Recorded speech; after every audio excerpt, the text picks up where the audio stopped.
कथेला सुरुवात करण्यापूर्वी नवीन असेल तर लाईक करा, आपल्या चॅनलला सबस्क्राईब करा आणि नोटिफिकेशन बेलवर नक्की क्लिक करा.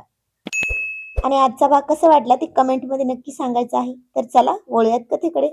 सर्वांना नमस्कार. रॉयल शेतकरी भाग 205 मराठी कथा. रणवीरच्या एका फोनवर अलिशान नजराणा हजर झाला होता. बरोबर पाऊण तासानंतर हवेलीच्या मुख्य गेटवर दोन मोठ्या बंद गाड्या आवाज करत ब्रेक दाबून थांबल्या. गाड्यांतून शहरातल्या सर्वात मोठ्या आणि नामांकित डिझायनर बुटीकचे मॅनेजर, महिला असिस्टंट आणि काही कामगार बाहेर पडले. त्यांच्या हातात मोठमोठी नक्षीदार बॅग्स, हँगरचे कव्हर्स आणि ज्वेलरीचे बॉक्सेस होते. रणवीरच्या एका सूचनेनुसार ते सर्व साहित्य गुपचूप हवेलीच्या वरच्या मजल्यावरील चिवच्या भव्य खोलीत नेऊन ठेवण्यात आले. रणवीरने चिवचा हात धरला आणि तिला तिच्या खोलीत घेऊन गेला. दरवाजा उघडताच समोरचे दृश्य पाहून चिवच्या तोंडून शब्दच बाहेर पडले नाहीत. तिचे डोळे विस्पाटले आणि तिने थक्क होऊन आपल्या तोंडावरच हात ठेवला.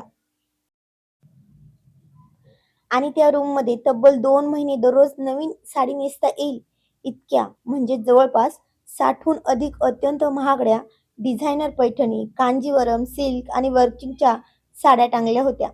फक्त साड्याच नाही तर प्रत्येक साडीचे परफेक्ट रेडीमेड आणि मॅचिंग डिझायनर ब्लाउज, पेटीकोट, साड्यांच्या मॅचिंग असणाऱ्या रंगीबेरंगी काचेच्या आणि सोन्याच्या बांगड्या, designer handbags, matching jewellery sets आणि अगदी पावलांत घालायला वेगवेगळ्या प्रकारच्या ब्रँडेड चपला व सँडल सुद्धा रॅकवर व्यवस्थित मांडून ठेवले होते. आणि हे हे सगळं फक्त एका तासात. जीव अवाक होऊन साड्यांच्या रेशमी कापडाला स्पर्श करत म्हणाली. रणवीर तिच्या मागे उभा राहिला. त्याने मायेने तिचे दोन्ही खांदे पकडले आणि तिच्या कानात हळूच म्हणाला, ठाकूर घराण्याची सून होणार आहेस ना तू? आणि रणवीर सिंह ठाकूरच्या बायकोला कोणतीही गोष्टीची कमतरता भासावी नाही, हे या जन्मात तरी शक्य नाही. तितक्यात चिवला शोधत तिची आई, गायत्री देवी, अस्मी वहिनी आणि प्रिया खोलीत आल्या. पण खोलीतील तो भव्य आणि श्रीमंतीचा नजराणा पाहून ते तिघीही पायांवरच स्तब्ध झाल्या. बापरे रणवीर, हे सगळं तू एका तासात उभं केलंस? गायत्री देवीने आश्चर्याने हातातील आतेचं ताट बाजूला ठेवत विचारलं. अस्मी वहिनी खुश होऊन म्हणाल्या, अरे वा, आमची चिव तर आता एकदम राजेशाही थाटात राहणार म्हणायची. एवढं सगळं साहित्य तर मोठमोठ्या मॉलमध्ये सुद्धा एकत्र पाहायला मिळत नाही. प्रिया हसत चिवला चिडवत म्हणली, चिव, तू तर साक्षात राजकन्या झालीस ग. रणवीरजींनी एका तासात तुझ्यासाठी संपूर्ण बाजार हवेलीत आणून उभा केलाय. सगळ्यांचे ते कौतुक आणि अवाक झालेले चेहरे पाहून चिव लाजून चक्क रणवीरच्याच मागे जाऊन लपली. रणवीरने तिच्याकडे पाहत गालातल्या गालात हसून विचारलं, काय मग मॅडम, आता तरी लग्नाला तयार आहात ना, की अजून काही सामान बाकी राहिलंय? तर चिव परत हळूच म्हणाली, रणवीरजी, मेहंदी आणि नेल पॉलिश. तसं रणवीर काही म्हणायच्या आत त्या कपडे सेट करणाऱ्यांसोबत आलेली एक मुलगी हळूच म्हणाली, यस मॅडम, ते सुद्धा आहे. तुम्ही कुठली मेहंदी लावणार, आर्टिफिशियल की साधी? तर प्रिया म्हणाली, नाही नाही, आता साधी मेहंदी सुकणार पण नाही आणि रंग पण येणार नाही. त्यापेक्षा ती आर्टिफिशियल काढा आणि लगेच सगळी तयारी होईल. कसं आहे ना, अहोंनी सांगितलं आहे की सगळी हौस झालीच पाहिजे, पण वेळ कमी आहे, म्हणून सगळं थोडं थोडं. आधी एक छोटीशी एंगेजमेंट, नंतर छोटीशी हळद, आणि सगळ्यांचंच मेहंदी तर आता शक्य नाहीये, आणि त्यानंतर विवाह मुहूर्त आहे. चला आवरा पटकन. चिवने त्याच्या पाठीमागून हळूच मान बाहेर काढली आणि डोळ्यात आनंद अश्रू आणून मंद हसली आणि लाजत मान खाली घातली. आता काही वेळातच लग्नाचा शुभ मुहूर्त सुरू होणारच होता. हवेलीतील सर्व स्त्रिया चिवला नटवण्यासाठी आणि लग्नाची नवरी बनवण्यासाठी उत्साहाने तिच्या भोवती गोळा झाल्याच होत्या. सगळे खाली धावपळ करत होते. शुभमुहूर्ताची वेळ जवळ येत होती. संपूर्ण ठाकूर हवेली दिव्यांच्या लखलखाटाने आणि झेंडूच्या ताज्या फुलांच्या सुगंधाने उजळून निघाली होती. सनई चौघड्यांचे मंगलसूर वातावरणात आनंदी आणि पवित्र करत होते. पहिल्या मजल्यावरील भव्य खोलीत चिवला नवरीसारखे सजवण्याची तयारी ब्युटिशियनची पूर्ण करून झालीच होती. अस्मी वहिनी आणि प्रियाताईने मिळून चिवला आता रणवीरच्या आवडीच्या आकाशी रंगाची सोन्याच्या नक्षीकामाने मढलेली पारंपरिक पैठणी साडी नेसवली होती. गळ्यात ठुशी, मोत्यांच्या तन्मणी, नाकात मोत्यांची सुंदर नथ, डोक्यावर मुंडोळ्या आणि हातात हिरवा चुडा. जेव्हा आरशासमोर उभी राहिली तेव्हा तिचे हे साक्षात लक्ष्मी सारखे रूप पाहून गायत्री देवींच्या डोळ्यातही आनंदाश्रू तरळले. त्यांनी लगेच चिवच्या कानशिलावरून बोटे मोडली आणि तिची दृष्ट काढली. माझी बाळ अगदी राजकन्यासारखी दिसतेस, गायत्री देवी मायेने म्हणाल्या. चिवची आई तर मुलीचं लग्न आज, आता, लगेच, या विचारानेच खूप खूप डोळ्यात अश्रू उभे राहत होते तरी लपवत होत्या. दुसऱ्या बाजूला रणवीर सुद्धा काही कमी नव्हता. रणवीरने सुद्धा पांढऱ्या आणि सोनेरी रंगाची नक्षीदार शेरवानी, डोक्यांवर रेशमी फेटा आणि गळ्यात मोत्यांची माळ परिधान केली होती. अतुलने त्याला तयार केलं होतं. जखमी खांद्याला हलकासा सपोर्ट देऊनही त्याच्या चेहऱ्यावरचा तोच रुबाब आणि आनंद स्पष्ट दिसत होता. शिवमराजे, चैतन्य साहेब आणि रॉयल टोळीचे सर्व पुरुष मंडळी रणवीरला घेऊन मंडपात आले. ठाकूर घराण्याच्या परंपरेनुसार रणवीरने मंडपात प्रवेश केला आणि गुरुजींच्या सांगण्यानुसार पाटावर बसला. मध्यभागी नक्षीदार अंतरपाठ धरण्यात आला होता. गुरुजींनी मंगलाष्टकांचे सूर चालू केले. अंतरपाठाच्या दुसऱ्या बाजूला चैतन्य साहेब आणि अस्मी वहिनी चिवला अत्यंत प्रेमाने आणि जपून घेऊन आले. चिवचे पाऊल मंडपात पडताच सगळ्यांच्या नजरा तिच्यावरच खिळल्या. अंतरपाठाच्या त्या बाजूला उभा असलेला रणवीर नजर वर करून चिवची फक्त एकच झलक पाहण्यासाठी व्याकुळ झाला होता. अंतरपाठाच्या खालून चिवच्या पायातील पैंजणांचा नाद ऐकून त्याच्या ओठांवर एकच मंद लाजरं हसू उमटलं. गुरुजींनी शेवटचं मंगलाष्टक म्हटलं.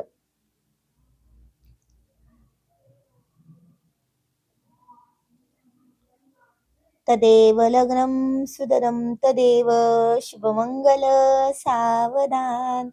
अंतरपाठ बाजूला झाला. रणवीर आणि चिवची नजर एकमेकांवर पडली. चिवने लाजून नजर खाली झुकवली होती तर रणवीर तिच्या या अप्रतिम रूपाकडे पाहतच राहिला. त्याच्या डोळ्यात चिवला मिळवण्याचा अफाट आनंद आणि गर्व स्पष्ट दिसत होता.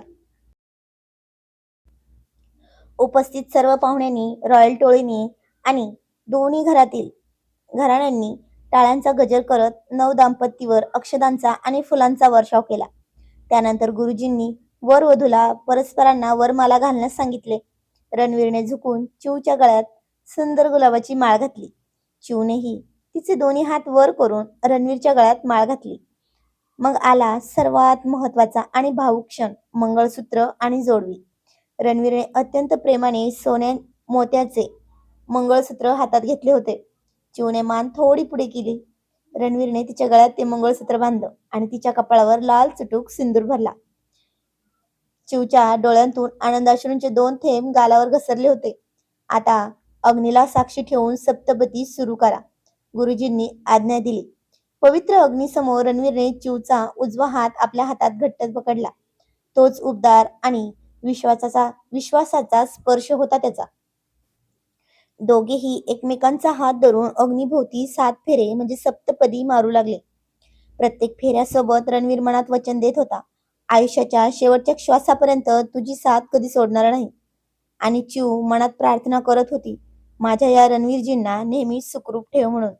सप्तपदी पूर्ण होताच गुरुजींनी घोषणा केली, आजपासून तुम्ही दोघे पती पत्नी म्हणून एक झाला आहात. क्षणभरात संपूर्ण मंडपात टाळ्यांचा कडकडाट झाला. रणवीर आणि चिवने आधी कुलदैवतेच्या मूर्तीसमोर डोके टेकवले. त्यानंतर ते ठाकूर पृथ्वीराज सिंग साहेब, गायत्री देवी, आई, बाबा, शिवमराजे, प्रिया, चैतन्य साहेब, अस्मी वहिनी आणि आबासाहेबांच्या, अतुल, जान्हवीच्या पाया पडले. सर्वांनी या नवदंपत्याला अखंड सौभाग्याचा आणि आनंदाचा आशीर्वाद दिला. शिवमराजांनी पुढे होऊन रणवीरला घट्ट मिठी मारली. अभिनंदन ठाकूर साहेब, आज खऱ्या अर्थाने तुम्ही जिंकलात हो. रणवीरने हसून चिवकडे पाहिलं, जिने त्याच्या हाताला हळू स्पर्श केला होता. आणि राजे अस्मीला म्हणाले, ओ ताईसाहेब, आता तरी आम्हाला घातलेली शपथ सोडा हो. जीव टांगला आहे आमचा नुसता. तर चैतन्य म्हणाला, काय झालं दादा, कसली शपथ घातली अस्मीने? राजे म्हणाले, थांबा ह सांगतो. आणि अस्मी हसून म्हणाली, दादा शपथ सुटली. तिचे शब्द तोंडातून बाहेर पडते नाही पडते तसा शिवमराजांनी चैतन्याचा गळाच धरला आणि खूप खूप करकचून आवळत म्हणाला, ही होती शपथ. काय म्हणाला होता त्या दिवशी? दादा तुम्ही मध्ये पडू नका, ती माझी बहीण आहे. ए भाड्या, ती माझी बहीण आहे म्हणून मी गप्प बसलो त्या दिवशी, नाहीतर तुझ्या नाकाखालून नेऊन लग्न लावून आणलं असतं तिचं. पण चिव म्हणाली ना, दादा, चैतन्य दादाच्या आनंदापेक्षा माझा आनंद काहीच नाही. तसं चैतन्य खूप खूप घाबरून म्हणाला, अरे दादा, माफ कर ना, चुकी झाली माझी.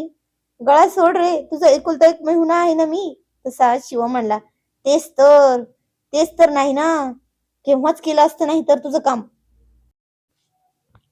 आणि तुझं इकडचं तोंड तिकडं केलं असतं. माझ्या बहिणीला वाड्यावर घेऊन आलो असतो. पण काय आहे ना साल्या, बहीण जीव ओवाळते ना तुझ्यावर, आणि मी बहिणीवर जीव ओवाळतो. तेच तर चुकतं ना माझं. नाहीतर नाहीतर ना त्या हॉटेलमध्येच तुझी बोलती बंद केली असती. तसं तो म्हणाला. आणि पुन्हा, बापरे शिवम दादा, किती राग धरून ठेवला होतास रे माझ्याविषयी मनात. आता काय गळा दाबणार की काय मग माझा? आणि शिवमराजे म्हणाले, हो, नरडीचा घोटच घेणार होतो तुझा. हा वाघ पण शाकाहारी आहे रे, म्हणूनच वाचलास साल्या तू. असं म्हणत शिवमने त्याला गळ्यात कडकडून मिठीत आवळलं. आणि तसा चैतन्य ओरडत म्हणला, आई गो मेलो, आता माझं काही खरं नाही वाटतं. अगं अस्मी, सांग ना तुझ्या दादाला. तर अस्मी जरा नाक उचलून म्हणाली, सॉरी चैतन्य साहेब, आय डोंट केअर. आणि सगळ्यात एकच हास्याचा फुलोरा फुलला. लग्न सोहळा पार पडलाच होता. हवेलीच्या प्रांगणात आनंदाचे उधाण आले होते. पण लग्नाचे मुख्य विधी उरकताच निरोपाची वेळही आली. ठाकूर घराण्याची एक अतिशय जुनी आणि कडक परंपरा होती. त्यांच्या इथे लग्नानंतर कोणत्याही सत्यनारायणाची पूजा किंवा धार्मिक होम हवन होत नसे. थेट पहिली रात्र आणि दुसऱ्या दिवशी संपूर्ण शहरासाठी भव्य रिसेप्शन. चैतन्य साहेब, अस्मी वहिनी, शिवमराजे आणि रॉयल टोळीचे सर्वच मेंबर चिवचा निरोप घेण्यासाठी एकत्र आले. ठाकूर साहेबांचा रुबाब आणि गायत्री देवींचा हक्क पाहून चैतन्य साहेबांना समजले होते की चिवच्या सोबत पाठराखण म्हणून कोणालाही थांबण्याची गरज नव्हती. का तर रणवीर तर चिवला एकदम त्या गोष्टीतल्या चिवताई सारखा मोत्याच्या घरात ठेवत होता ना. ठाकूर घराणे चिवला स्वतःच्या मुलीसारखे सांभाळणार तर होतेच. अस्मी वहिनीने चिवला प्रेमाने घट्ट कवटाळले.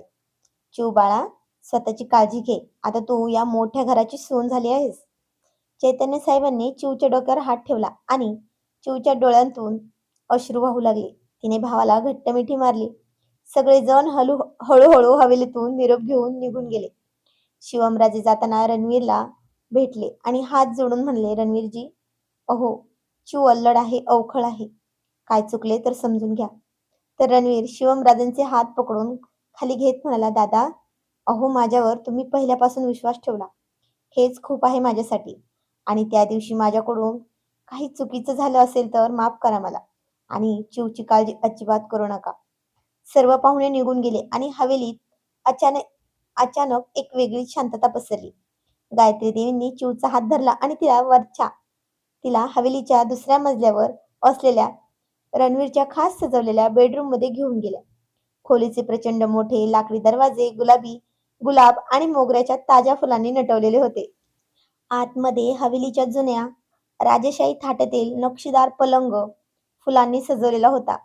मंद सुगंधी धुपांचा वास संपूर्ण खोलीत दरवळत होता, जो मनाला एक वेगळी शांतता देऊन जात होता. चिव बाळा, आता ही खोली तुझी आहे. गायत्री देवी मायेने म्हणाल्या, आज दिवसभराच्या धावपळीने खूप थकली असशील ना, तू थोडा आराम कर. रणवीर औषध घेऊन जरा बाबांसोबत खाली महत्वाच्या विषयावर बोलतोय, येईलच तो. गायत्री देवींनी प्रेमाने तिच्या कपाळावर हात फिरवला, तिला आश्वस्त केलं आणि त्या खोलीच्या बाहेर दरवाजा हलकेच लावून निघून गेल्या. चिव त्या प्रचंड मोठ्या भव्य आणि ऐतिहासिक खोलीत एकदम एकटी पडली होती.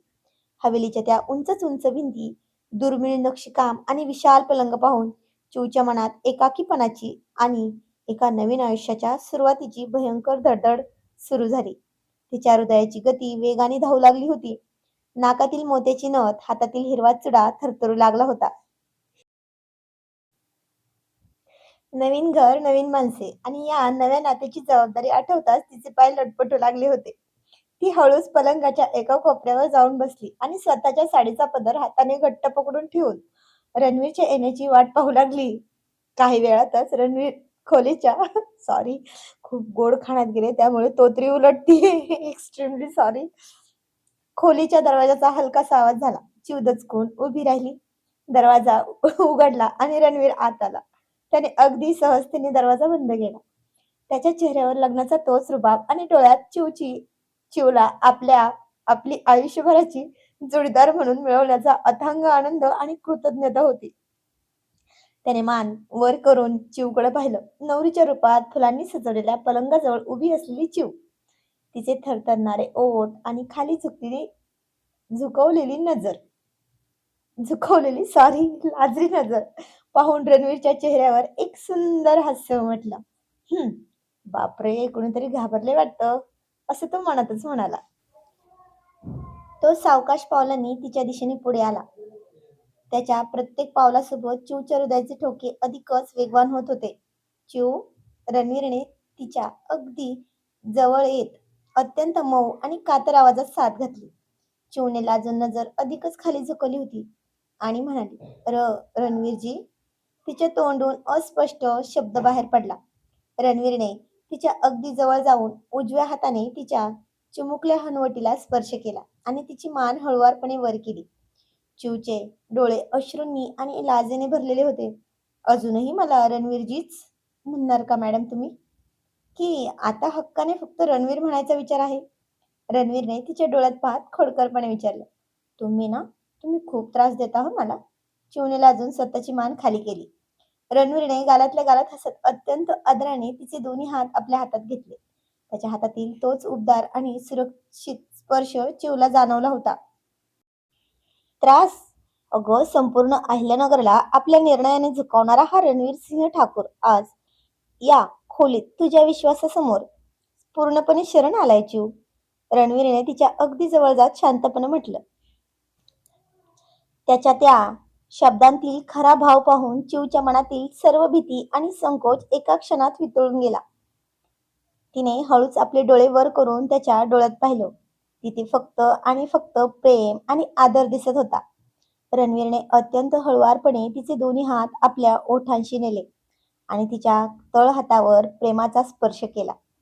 मग तिच्या कपाळावर एक अत्यंत मऊ, उबदार आणि आपुलकीचं चुंबन घेतलं. आजपासून तू फक्त माझी सहचरणी नाहीस चिव, तर या ठाकूर घराण्याची प्रतिष्ठा आणि माझ्या हृदयाची राणी आहेस. रणवीरने तिचा हात धरून तिला आदराने फुलांनी सजवलेल्या पलंगावर बसवले. चिवने लाजून आपले डोळे मिटून घेतले आणि रणवीरचा हात स्वतःच्या दोन्ही हातात घट्ट पकडून ठेवला. तिच्या मनात आता कोणतीही भीती नव्हती. होता तो फक्त अथांग विश्वास. रात्रीचा तो शांत, सुगंधी आणि सुंदर क्षण दोघांच्या आयुष्यात प्रेमाचा आणि एकमेकांवरील विश्वासाचा एक नवीन सुवर्ण अध्याय लिहून गेला. सगळ्यांना वाटत असेल की रोमॅन्टिक भाग का नाही लिहित, तर प्रॉब्लेम असा आहे, आता AI आलं आहे. त्यामुळे आपले सगळे भाग खूप जबरदस्त चेक होतात. थोडा जरी काहीतरी वाकडा तिकडा शब्द निघाला की लगेच आपल्याला स्ट्राईक येते.